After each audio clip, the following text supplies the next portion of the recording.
चोपडा नगरपरिषदेचे शिवसेनेचे लोकनियुक्त नगराध्यक्षा नम्रता पाटील यांनी नगरसेवकांसह वाजत गाजत पदभार हाती घेतला। या पदग्रहण सोहळ्याला भारतीय जनता पक्षाचे निवडून आलेल्या नगरसेवकांना आमंत्रण नसल्यानं त्यांनी मुख्याधिकारी रामनिवास झंवर यांच्या दालनात आज नाराजी व्यक्त केली। नगरपरिषदेच्या पदग्रहण सोहळ्याला विरोधी पक्षाच्या नगरसेवकांना न बोलावणं याचं कारण काय? आतापासूनच विरोधी पक्षांच्या नगरसेवकांना डावलण्याचा प्रयत्न केला जात आहे का? असे एकदा अनेक प्रश्न भारतीय जनता पक्षाचे नगरसेवक विचारताना दिसून आले। यावेळेस भारतीय जनता पक्षाचे नगरसेवक गजेंद्र जयस्वाल, डॉक्टर रोहन पाटील यांनी संवाद साधला। पाहूया। कालचा नगराध्यक्ष साहेबांचा पदग्रहण कार्यक्रम संपन्न झाला। त्याच्यामध्ये भाजपा आणि राष्ट्रवादी नगरसेवकांना डावलण्यात आलं।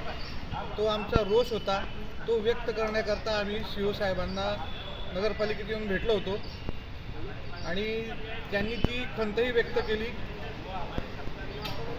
अशा चुका सुरुवातीलाच होत असतील तर येणाऱ्या 5 वर्षामध्ये युतीच्या नगरसेवकांची कामं होतील न होतील हा मोठा प्रश्नचिन्ह आहे।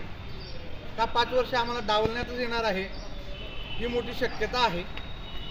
ते खातरदारी जमा करण्यासाठी आम्ही आज नगरपालिकेत आलो होतो। विचारणा केली त्यावेळेस शिवसाहेबांनी स्पष्ट शब्दामध्ये सांगितलं की हा शासकीय कार्यक्रम नव्हता।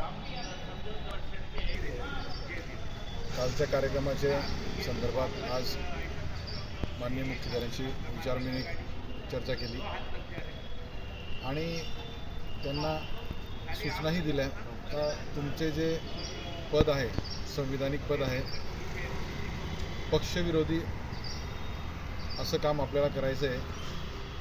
सगळ्या पक्षांना कालच्या कार्यक्रमाचं आमंत्रण दिलं गेलं पाहिजे होतं। आम्हालाही जनतेतून विचारण्यात आलं कालच्या कार्यक्रमाला तुम्ही का उपस्थित झाले नाही। त्यामुळे आम्ही आज CEO साहेबांना जाब विचारला आणि त्यांनी याच्या पुढे अशी घटना घडणार नाही अशी सगळ्यांसमोर ग्वाही दिली।